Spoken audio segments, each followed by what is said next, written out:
Welcome, listeners, but take heed. We will say whatever we need to share our knowledge, thoughts, and joy, and even things that do annoy. So join us now, but be aware. We have a tendency to swear. We'll dial it back a little bit. But frankly, we don't give a shit. Welcome to Just Keep Rolling, a Harry Potter book movie compare and contrast podcast. I'm Keighty, my co-host is Ellen, and this is our 101st episode. Woohoo! We just did that last week for the 100th episode. Well, yeah, but you got to say it last time. I wanted to say it all excitedly and stuff. But it's the 101st episode. It's not as exciting as the 100th episode. Well, not with that attitude, it's not. I think 101 is an excellent number. There's 101 Dalmatians. But this is 101 episodes, Ellen. It's way better. All right, fine. Let's just keep rolling into the rolling rehash. Last week, we covered the first half of Chapter 28, The Madness of Mr. Crouch, in the kind of, sort of, not really corresponding film scene. Dobby thinks Christmas has come early when he's presented with his lovely woolen thank you gifts from the trio. Harry just can't keep his nose away from Crouch's Winky. Hagrid keeps knocking it out of the park with great lessons. Ron has the most efficient Niffler, but all it's really good at is making him realize he's still poor. And Hermione discovers how seriously random strangers take her best friend's supposed broken heart, but nothing adds insult to injury more than trying to use the bathroom with her heavily bandaged hands. Our Potter pondering was, what magical creatures do you really wish you could have seen that were left out of the movies? Or which ones were included, though differently than you imagined? Or which ones were included, but absolutely perfect? And as pondered by our patron Quincy, do house elves have the same emotional structure as humans? Hi, Ellen and Keighty. This is Ashley with this week's Potter Pondering. I'm going to go with a creature-related scene. Parts of the creature are in the scene, so I hope it counts. So you remember in book 7 when Hermione and Xenophilius Lovegood were going back and forth about, hey, this is a crumpled horn, Snorkax horn, and Hermione is like, isn't a rumpet horn and a bomb. And in denial, Xenophilius Lovegood blew up his own damn house. Yes, that would have been really nice to see. You know, I hope that counts as a creature, that I would like to see on screen. For the house elves, I'm going to say they do have our emotional structure, but I think it's bent by the enchantment that forces them to stay enslaved, because kind of like how Harry said the Imperious Curse made him feel kind of euphoric. I'm pretty sure that's why the house elves are obsessed with serving their masters, and it makes them so happy because magically it probably does. And so much so that when they're not doing it, they're so willing to whoop their own ass. Makes complete sense to me. But, Dobby was a special case. He was getting severely abused to the point where he was probably getting abused for doing stuff correctly because the Malfoys are just assholes and there were dark wizards. And Dobby was like, oh, I don't even fuck with that. So Dobby was like, I'd rather be free, but not too free because he didn't want those 10 galleons a week from Dumbledore. Remember that. So he was still, he probably still got some euphoria from his couple of gallons a week, and whatever euphoria he lost for getting paid, he replaced with socks and hats, okay? That's how I feel. Hey guys, Jackson here with my Potter Pondering. So, creatures that I wanted to see in Harry Potter. Oh, there's so many. From blast-handed Scroots to, let me think. Oh, the other creatures that they study in Lupin's classes, the red caps, the hinky punks, and Kappas. That's it, Kappas. As for creatures that were done perfectly, well, Buckbeak, the hippogriff, was awesome. Would have loved to have seen some more hippogriffs in different colours. Fantastic Beasts did a great job with Bowtruckles and Nifflers. The Nifflers were so goddamn cute. Now, as for Quincy's question about house elves, I think when it comes to regular emotions, the ones that humans feel like happiness, sadness, pain. Yeah, I think they feel all those. But I think that maybe they sort of suppress other emotions, like specifically unhappiness, because as we know, their belief is that they don't have the right to be unhappy, especially when there's work to be done. Look, I think that house elves are capable of emotion like every other creature. They probably just express it differently. Yeah, so that's my ponderings. Hey guys, it's Mike calling in for the Potter Pondering about magical creatures.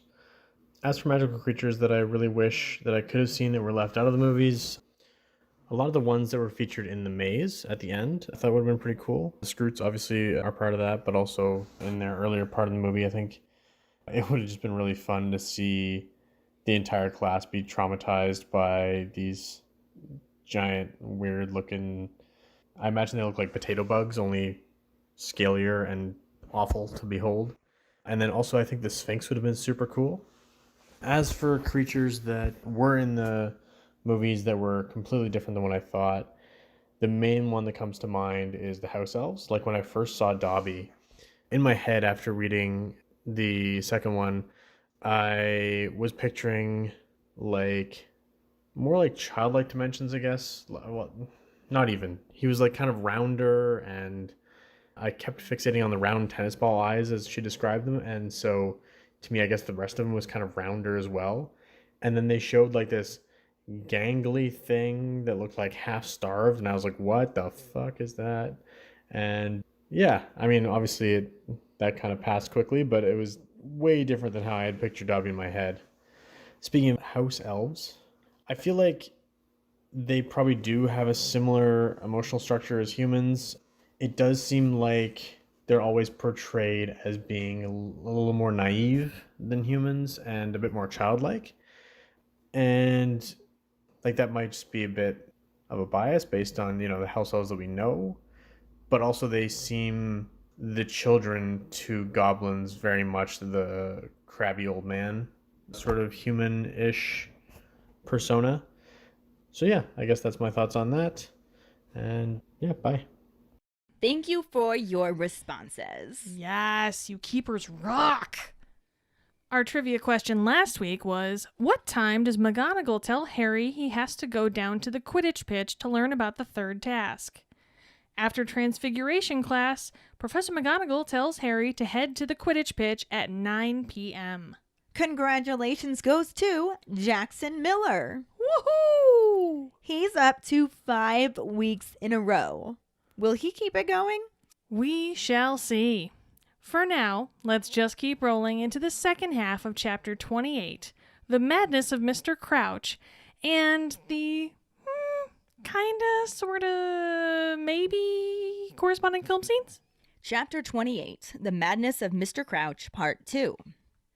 Hermione never asks Ron and Harry for any help researching magical methods of eavesdropping, but still manages to do it all by herself, on top of all of her other schoolwork, which really impresses Harry, who's struggling to keep up with his own.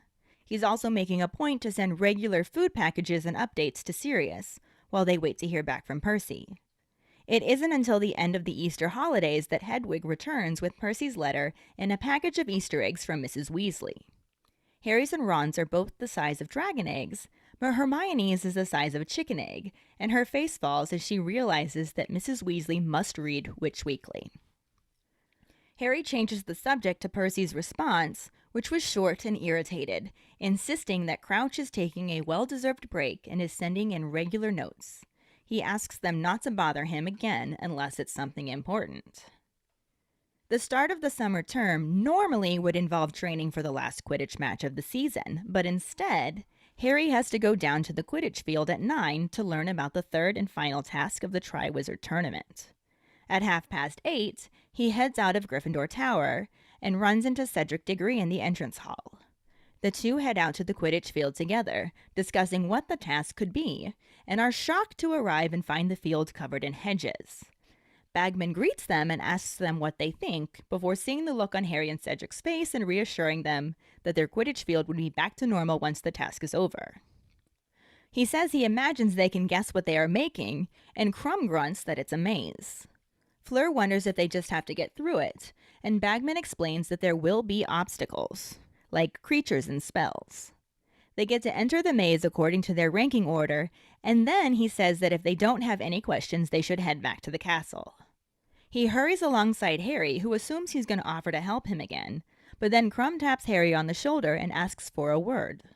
Harry, though slightly surprised, agrees and walks with Crumb to the edge of the forest. Once out of any possible earshot, he asks Harry what's going on between him and Hermione. Even more shocked now, Harry explains that they're just friends and that Rita Skeeter has been making things up. Crumb looks slightly happier and compliments Harry on his flying from the first task. Harry thanks him and mentions the Wronski feint from the Quidditch World Cup, but they're interrupted by movement in the trees. He grabs Crumb's arm and pulls him around, shaking his head in response to Crumb wondering what it is. He stares at the trees and reaches for his wand, surprised when an extremely disheveled Mr. Crouch emerges from behind a tall oak tree.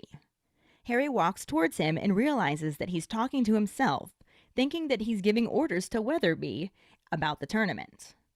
Harry tries to get his attention but can't seem to, and Crouch ends up falling to the ground. Crumb wonders what's wrong with him, and Harry says he has no idea, but suggests that Crumb go get someone to help. All of a sudden, Crouch gasps, saying that he needs to see Dumbledore.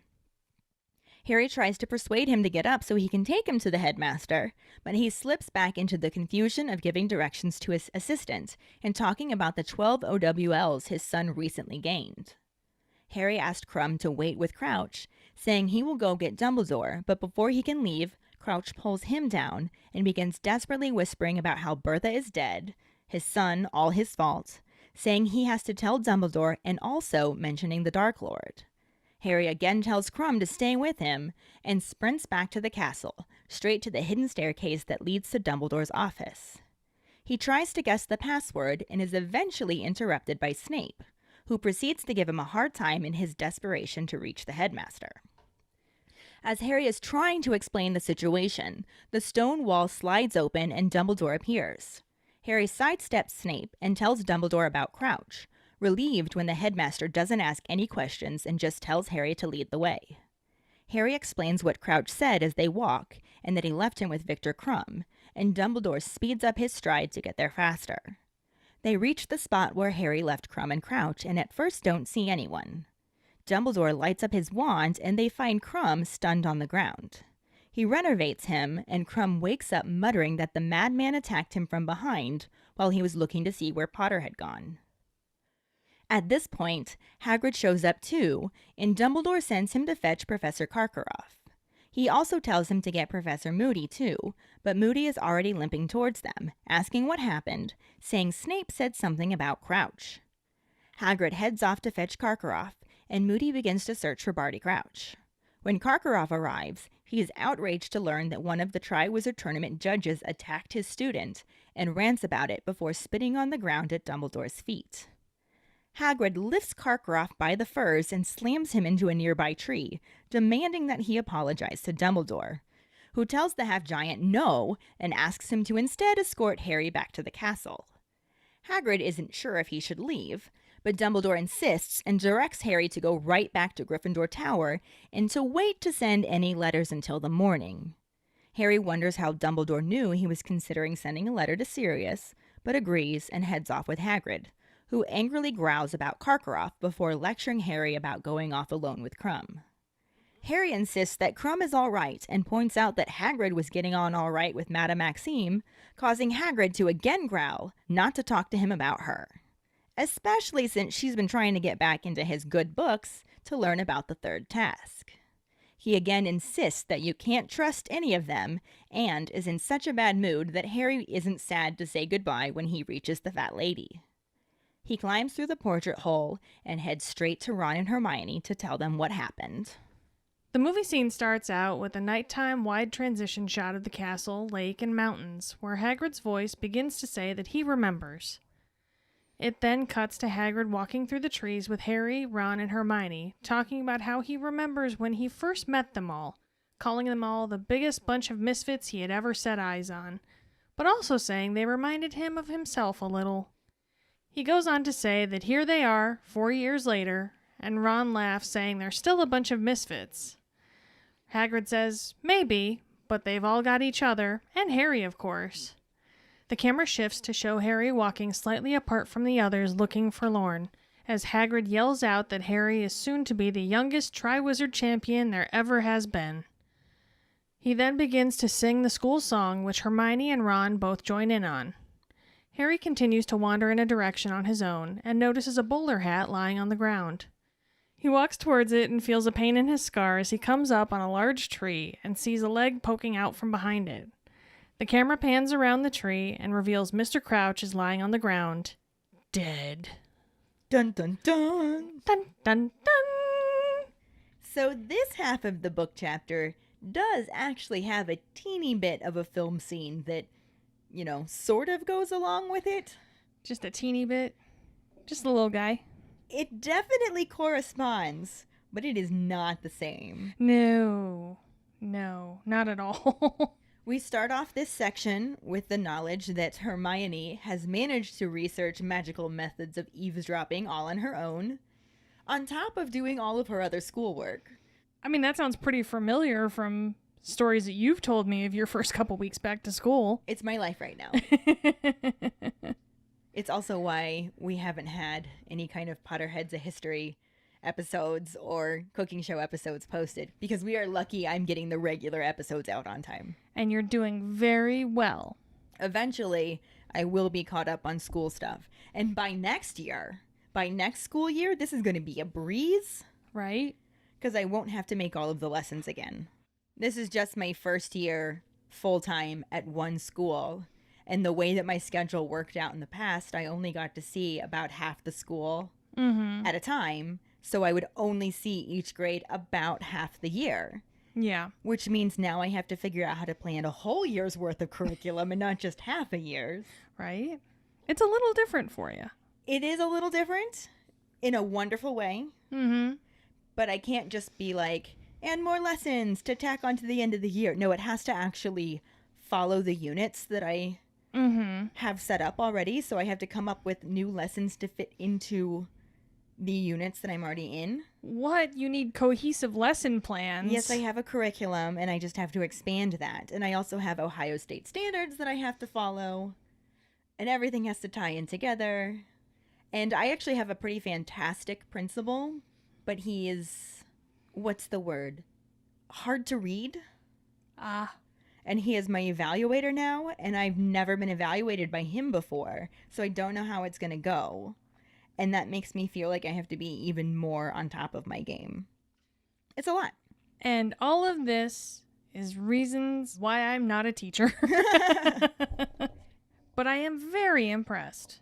As is Harry, of Hermione's ability to juggle all of this stuff. Mm-hmm. Because he is struggling to just keep up with his own schoolwork, and that's it. Yeah. Thank God he wasn't the one with the time turner last year. Right? Death to Harry. Mm-hmm. Although he is also trying to make it a point to send regular food packages and updates to Snuffles. Although the updates are literally like, haven't heard back from Percy yet, nothing new going on. So, not that much of an update. No. Just nothing new. Here's some ham. Yep, basically. Although that's pretty good mail, if I have to say. Right? I'd take it. No news is good news, and plus you get ham. So I have an idea. Ham. Hamagram. It's a hamagram. Episode title. What do you do when your friends are down? Hamagram. Mm-hmm. Hopefully they're not Jewish. But then it could be a yamagram. But that would make more sense around the Thanksgiving holidays. These are the Easter holidays, where hamagram still makes the most sense. True. Percy's letter comes along with a package of Easter eggs from Mrs. Weasley. Aw, that's fun. Except for the fact that this is the moment Hermione realizes that Mrs. Weasley reads Witch Weekly, because she gets this little itty-bitty chicken egg of an Easter egg, and Harry and Ron's are both the size of dragon's eggs and full of toffee. Yeah. That's the downside of messing with a mom's little chick. Yeah. Except for the fact that Mrs. Weasley really should have known that Rita Skeeter likes to stir up shit because she already said it earlier in the book. Right? It's a little bit, I have to admit, disappointing. Yeah. That kind of behavior is a little bit disappointing from Molly. But like you said, somebody seemed to have messed with her chick. Yeah, true. It's that mama bear thing. Like, you kind of, she probably has like tunnel vision going. Yeah. And Harry changes the subject. Sorry, Hermione, that sucks. But Percy's response. And just as Ron predicted, not much of a response at all. It was very short, very irritated, and clearly something that he's been having to say a lot. He's ill. He's taking some much-deserved time. He's sending in letters. No, I have not seen him in person, but I think I can be trusted to know my superior's handwriting. Don't ask me any more questions unless it's important. Fuck off. It's quite succinct.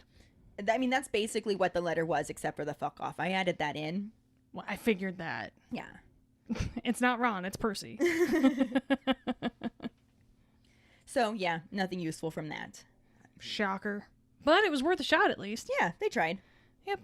The chapter then goes on to talk about how at this point of the year, they'd be coming into the summer term, and Harry would normally be training for the last Quidditch match of the school year. Mm-hmm. However, there is no Quidditch because there's a quad wizard tournament, and he's instead trying desperately to pretend it's not about to happen even though it's getting closer and closer. Yeah. I don't blame him, though. He learns that he has to go down to the Quidditch field at 9 to find out about the third and final task of this quad wizard tournament. Which was our trivia question. Yep. And at 8:30, he's like, all right, I'm gonna head down. Time to go. Dreading this a little bit. Dreading this a lot. Yeah. But he runs into Cedric Diggory in the entrance hall, and the two of them end up walking out to the Quidditch field together, discussing what the task might be. Apparently, Fleur thinks it has something to do with finding buried treasure. And Harry's just like, that's not so bad. I'll ask Hagrid for a niffler. Right? Like, you need a niffler, you niffler. Accio Niffler, bitches. Right? But they reach the field and are just appalled to see that it's completely covered in hedges. They're like, oh god, oh god, oh god. And Bagman, being Bagman, is initially like, hey guys, you excited about this? And then he sees the look on their face and it's just like, don't worry, you'll get your Quidditch field back to normal when the task is over. And they're like, okay, like clutching their hearts, like, thank God. Oh no. Right? You've got at least 3 die-hard Quidditch players right there. Right? I don't know about Fleur. I can't imagine Fleur playing Quidditch, but who knows? But, yeah, so you've got Harry, Cedric, and Crumb all like, oh my god. Quidditch field. What'd you guys do? How dare you abuse the Quidditch field? Bagman says, I bet you can guess what we're making here. And it's actually Crumb, who's just like, maze. Just one word. Maze. Maze. And Fleur's like, so do we just have to get through it? Because mazes are hard. And Bagman explains that there's going to be obstacles, things like creatures and spells that they're going to have to get past. Apparently Hagrid's going to be providing them, so it should be fun. I mean, yeah, they're fucked. Right? Harry's just like, I know what kind of creatures Hagrid could provide for something like this. I don't think this sounds fun at all. No, not even a little. But they're going to get to enter the maze according to their ranking order. So that's Harry and Cedric going in first, then Victor, then Fleur, and whoever gets to the center is the winner. And Bagman says if they don't have any questions, they should probably just head back to the castle since it's kind of late. And for some reason, it's okay for people to be out of bed late at night when it's something official like detention or learning about the Quad Wizard Tournament. Obviously. Despite the fact that, from all appearances, Sirius Black seems to still be on the loose. Right? Yet we haven't seen one Dementor this whole book. Have we? None Dementors yet. Bagman tries to walk with Harry back to the castle, and Harry's just like, he's probably going to offer to help me again. But he's saved by the Crumb, who asks if he can have a word with him. Can I have a word? It's my terrible Bulgarian accent. Half a word. Have a word. So Harry's shocked, but he agrees, and Bagman's like, should I wait for you? And Harry's just like, nah, man, I think I can find the castle on my own. Yeah, I'm good, guy. I got this.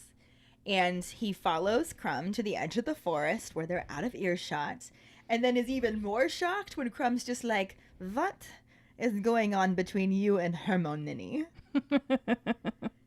And Harry's just like, seriously? Like, you're an international Quidditch player and you view me as actual competition for a girl? I mean, he likes her. He really likes her. And Harry sighs and once again explains that she's not his girlfriend. They're just friends. Rita Garbage Skeeter is making shit up. And Crumb's like, but she talks about you a lot. And Harry's just like, yeah, because we're friends. And this actually makes Crumb feel better. He's slightly happier, and he tells Harry that he flies very well. He was watching in the first task. Yeah. And that would feel awesome. Mm-hmm. An international Quidditch player just told Harry fucking Potter that he was a good flyer. Yeah, that'll be like the center point of his happiest dreams from now on, honestly. Especially considering how he looked up to him during the Quidditch World Cup, and oh my gosh, yeah, I'd lose my mind. And Harry was immediately like, thanks, like, you're so awesome too. The Wronski feint at the Quidditch World Cup I was watching. And then they're interrupted by some sort of noise. There's movement near the trees. Aren't they always? Mm-hmm. It was too happy of a moment for Harry. We can't have that. Right? And Harry grabs Crumb and spins him around so they're both looking in the same direction and reaches for his wand. And Crumb's just like, what? And Harry's just like, shakes his head, don't bother me right now. I'm trying to figure out what's going on. Crumb's not the brightest crayon in the box. I mean, the dude can't even read. Right? So there's that. And all of a sudden, Barty Crouch emerges from behind a fucking tree. What? And this is so weird because he's supposed to be sick, hasn't been showing up for the tournament, and then on top of that, dude looks like he's been walking for days. He is disheveled, his robes are torn, his hair and mustache both need a trim, and he does not look anything like the neat, put-together Hitler dude that he normally looks like. Yeah, it's definitely a stark contrast to what we've seen before from Barty Crouch. Plus, he's rambling, thinking that he's giving instructions to Weatherby, because apparently he still calls Percy Weatherby. Like he does. And then he trips and just falls on the ground while Harry's trying to get his attention. And Crumb's like, what is going on with this guy? What's wrong with him? And Harry's like, I have no idea. Maybe you should go get help. And Crumb, not being able to read, is a little slow on that uptake. But they're distracted when Crouch gasps and it's just like, I need to see Dumbledore. Like, this is very lucid. Crazy, but lucid. Yeah. And he starts insisting that he needs to see Dumbledore. And Harry's like, well, get up. I will take you to him. And then Crouch just slips back into the confusion. And he starts talking about how his son recently gained 12 OWLs, which makes no sense whatsoever because there's no way that happened recently. Yeah. Something is definitely up with this guy because dude is fucked in the head. Right? Falling on the ground, rambling about things that don't make sense, occasionally going lucid and begging to see Dumbledore. He recognizes Harry, but doesn't realize it's Harry. Mm-hmm. And it's just like, Dumbledore, you'll take me to him? And Harry's like, yeah. And he's just like, you're not his. And Harry's like, no. Like, not knowing what's going on, really. Yeah. But the whole situation is very strange. And he tries to tell Crumb, like, no, you stay with him and keep an eye on him. I know where Dumbledore's office is. I can get there faster. And he tries to leave to go get Dumbledore, but, like, Crouch pulls him down and starts talking about how Bertha Jorkins is dead. It's all his fault. Says something about his son. Says something about Harry Potter. And says something about the Dark Lord. All very crazy, but unfortunately coming out a lot more lucid than the other shit he was talking about. Yeah, boy definitely needs more gillyweed. Yeah. This is kind of where the movie section corresponds. and note my use of the word kind of, because it barely has anything in common. Yeah.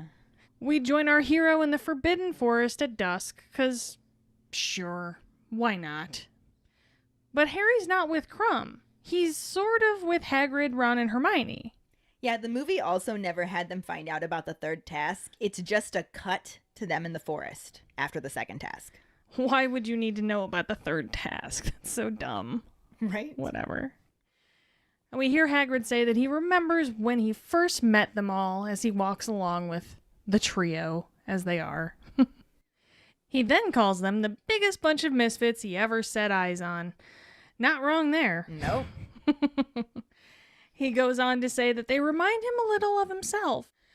So for those keeping score, Hagrid is 2 for 2 today. Well, he could use a win after that article. What article? You know, the one from the book about Hagrid being half giant? Oh, you mean the thing the movie left out completely? That's the one. Oh, yeah. Hagrid was so forlorn. Remember that? Vaguely. That's not how it happened in the movie, though. They left that out for 75-minute-long dragon chases and random scenes in the Forbidden Forest, where they now all are 4 years and about 50 pounds of combined hair later. Ron laughs, saying they're still a bunch of misfits. Point Ron. Yes. Obviously. But Hagrid points out that they may be, but they've got each other, and Harry, of course. Who, famous or not, is probably the biggest misfit of the group. I mean, he's definitely the biggest meddler. The biggest noser. Yes. The movie even reflects that, as Harry veers away from the others, looking emo AF, as Hagrid, a man who never met a jinx he can't make worse, yells out that Harry is about to be the youngest quad wizard champion that there has ever been. He then, for some unfathomable reason, begins to sing the school song, which Hermione and Ron both join in on, since everyone knows the best way to deter danger is to sing your school alma mater loudly in the middle of the woods. I mean, it was pretty scary. But Harry continues to wander randomly by himself when he notices a bowler hat lying on the ground. He goes to get it, thinking it would look dope as hell on him, but turns out his Scar is not a big fan of headgear and gives him a warning zap of pain. It is then that Harry notices a leg poking out from behind a big-ass tree. The camera pans around and reveals, dun dun dun, Mr. Crouch is lying on the ground, dead. Le gasp. Now, as you already mentioned, this is not how it happened in the book. What? As we already discussed, Harry was with Crumb Mm-hmm. and finds Crouch completely alive, though a little out of it. A little? Okay, a lot out of it. Lottle. Uh-huh. You know what? Taking it. Harry again tells Crumb to stay with him because dude can't even read and probably needs directions in multiple ways. Like maybe he should have written it down, acted it out. Some direction charades. Right. But he runs straight to the hidden staircase that leads to Dumbledore's office. And he tries to guess the password, starting with Sherbet Lemon, because that's what it was the last time he had to go to his office. But that wouldn't work. And he's just desperately standing there trying to figure out what to do when Snape shows up. And that's always a good time. And decides to be Snape and just really enjoy himself while he's preventing Harry from the one thing that he wants. Even though this is a real fucking emergency and you're being a dickhole. Snape, you're being a dickhole. I mean, is that much different than usual Snape? No, it's not. All right, At least then. not in the book. Definitely.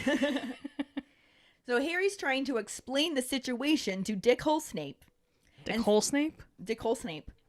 Sounds like Like Nichols. Black Hole's son. Dickhole Snape, won't you come? Anyway, Harry's trying to explain the situation to Dickhole Snape, and thankfully the stone wall just opens and Dumbledore appears, because that was going to go on forever. Yeah. And all-knowing Dumbledore probably realized he needed to be down there, so... Or he was just, going to get some hot chocolate. Who knows? I like to think that Dumbledore had a peephole on the other side, and he was watching Harry, guess wrong. And then he saw Snape coming, and he was like, oh, Fuck. I should probably get out there now. All right, this is going to be bad. Yeah. But Harry just, like, cuts Snape off before he has a chance to say anything and tells Dumbledore that Barty Crouch is here. He's crazy, but he's here. And thankfully, Dumbledore does not ask any questions and just asks him to lead the way. So while they're walking out to find Crouch and Crumb, Harry's explaining the situation to him, and when Dumbledore realizes that Harry left him with Victor Crumb, he starts walking so much faster that Harry actually has to jog to keep up with him. So much for lead the way. Right. He's going to take over that one. And they make it to the spot where he left them and can't find anybody at first. Dumbledore lights his wand and they find Crumb lying unconscious on the ground. After a close inspection, he's just stunned and Dumbledore renovates him. And he just wakes up and is immediately like, the madman attacked me! I was attacked! And they have no idea where Crouch has gone. He just disappeared. That's the way the cookie crumbles? At this point, Hagrid shows up too, probably because they're not far from his cabin. Yeah. And he wants to know what's going on. And Dumbledore's like, you need to go get Professor Karkaroff, let him know that his student's been attacked, and then go fetch Professor Moody. And of course, at this moment, Professor Moody shows up like, no need, I'm here. Snape said something about Barty Crouch. Which is actually convenient. Very convenient. Yeah, so he somehow managed to run into Snape, who he doesn't get along with, and quickly get information about Barty Crouch being there when Snape wouldn't even listen, and probably doesn't actually have any idea of what's going on, and somehow managed to make it there mere moments after the rest of them did. You know, Ellen, if I didn't know any better, I'd say you were suspicious of this Moody guy. Well, he's fishy. Hagrid heads off to go find Karkaroff, and Moody starts looking for Barty Crouch because they don't know what happened to him. When Karkaroff shows up, he's pissed off, of course. I mean, his student was attacked. I don't blame him at all. And his student is Victor Crumb, who he clearly babies. Right. Like, that is his claim to fame right there. Well, it's his cash cow. Right. Mm-hmm. And he's irate, and he's ranting about a quad wizard tournament judge attacking his student and how this is all messed up, and then he spits at Dumbledore's feet. Which references him spitting on Dumbledore at the second task. Right, because we don't get it any other point. Mm-hmm. This does not happen in the movie. So, yeah. That spit was true to his character, even though it didn't fully make sense at that point, since he was a judge and should have known that's what the score was going to be. But I digress. I actually would have loved to see this part because in reaction to Karkaroff spitting at Dumbledore's feet, Hagrid grabs him by the furs and slams him into a tree trunk. Like, lifts him up off the ground, slams him into a tree trunk, and demands he apologize to Dumbledore. Hell yeah.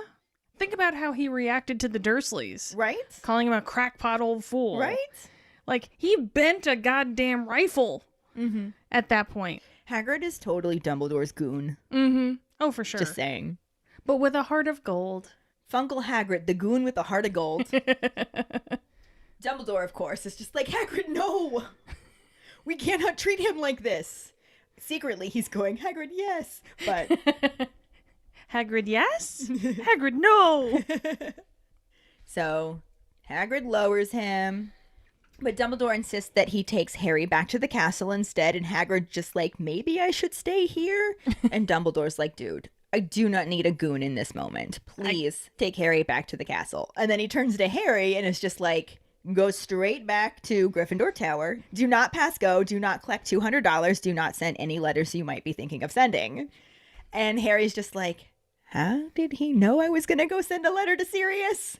'Cause he's Dumbledore and Dumbledore knows everything. Not to mention, Harry's not that good with secrets. He's not. He's really bad at it. Good with nosing, bad with secrets. Mm-hmm. So Harry heads off with Hagrid, who's literally growling. He's so upset about how Karkaroff treated Dumbledore. And then he starts lecturing Harry for going off alone with Crumb. And Harry's just like, dude, Crumb's all right. Like, Hermione's been getting along with him really well. And Hagrid's like, I'm going to have a talk with her too. And Harry's just like, you were getting on just fine with Madame Maxime. And he's just like, don't even talk to me about that woman. Right? Don't even bring that bitch in this conversation. You can't trust any of them. I got her number now. She's trying to get back in my good books so she can find out shit about the third task, and it's not happening. Don't trust any of them. His mood is so crappy that Harry's just like, thank God I'm back at the fat lady pie. All women are evil. Thanks. Bye, Hagrid. See you later. Right. But he goes through the portrait hole and heads straight to Ron and Hermione to tell them what happened. And that's all for the book chapter. And there were no new actors this time, so let's just roll right into our Potter Pondering. What are your thoughts on how the film changed Harry's discovery of Mr. Crouch from how the book had it? Find the post on our Facebook page and share your thoughts, or call us at 216-526-6792 and leave your response as a voicemail. Make sure you start off telling us your name and then go into your answer. And, as always, you could record it and email it to us as well at justkeeprolling@gmail.com. We really look forward to reading and hearing them. And now for our Sorting Hat story, which is from Liz Furman Bragg. She writes, Pottermore put me in Gryffindor, but I am definitely a Hufflepuff. My wand is 10 3/4, reasonably supple red oak with a unicorn hair core. My Patronus is a Swift, which disappointed me at first, but I heard an NPR story on them and now I love it. I got into Harry Potter because a friend was reading them and we often read the same thing, so she thought I would like it. I was a bit offended that she thought I needed to read a kid's book. At this time, one movie was out for sure. I hadn't seen it and just assumed. I watched the first movie and then read the second book, then the third. Then I was hooked and got the fourth. Fairly sure this was about a year before the release of Half-Blood Prince, if I remember correctly. I never did get into the movies, they just aren't my thing, but I did go back and read the first book eventually. I read them to my kids now, and I'm raising a new generation of Potter book lovers. Aww. Thank you so much for sharing your Sorting Hat story with us, Liz. As the resident that's not how it happened in the book host, I do understand preferring the books over the movies, but I will say that doing this podcast has definitely given me new appreciation for them. Yes, thank you for that story. It was awesome. And if any of you other keepers out there listening would like us to read your Sorting Hat story on a future episode, you can email it to us at justkeeprolling@gmail.com. Let us know your house, wand, Patronus, how you got into Harry Potter, and anything else you might want to share with us. You can also just message it to us over social media. This week's trivia question is, what does Harry ultimately correctly guess the password to Dumbledore's office to be? The first one who responds with the correct answer and the code word, #IWasOnlyJoking, will get a sticker. Another way to get a sticker is to rate and review us through iTunes or Facebook. Make sure to email us at justkeeprolling@gmail.com to let us know you did, and we'll get back to you to figure out which sticker you want and where to send it. Don't forget to find us and follow us on Facebook at JKR Podcast and Twitter and Instagram at Just Keep Rolling. Following us on Podbean at justkeeprolling.podbean.com will get you the episode as early as possible and give you a leg up in answering the trivia question. Make sure to check out our website at justkeeprolling.com. And don't forget to subscribe to our YouTube channel. If you would like to help us continue creating more content, you can support us as a patron and get extra perks on patreon.com/justkeeprolling. As always, any support you can give is greatly appreciated. And join us next week when we talk about Chapter 29, The Dream, and a film scene that we put in here even though it barely has anything to do with this chapter. Thanks for listening. We hope you hear us again. I'm Katie. I'm Ellen. Until the next time, Just keep rolling.